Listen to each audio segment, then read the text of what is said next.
చల్లాని నీ నవ్వు చక్కని నీ నడక కచ్చబండా చేరకనే నేల రాలిపోతీవా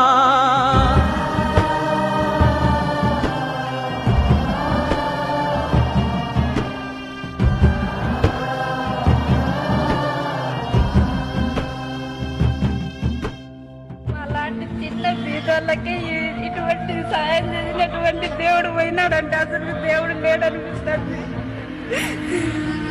మాకు అందరినీ దిక్కులేను అని చేసి వెళ్ళిపోయినాడు సార్. మాట తప్పని రాజన్నా పడమ తిప్పని మనిషివయ్యా మరువజాలము నీ రూపము నీకు సాటి ఎవరయ్యా.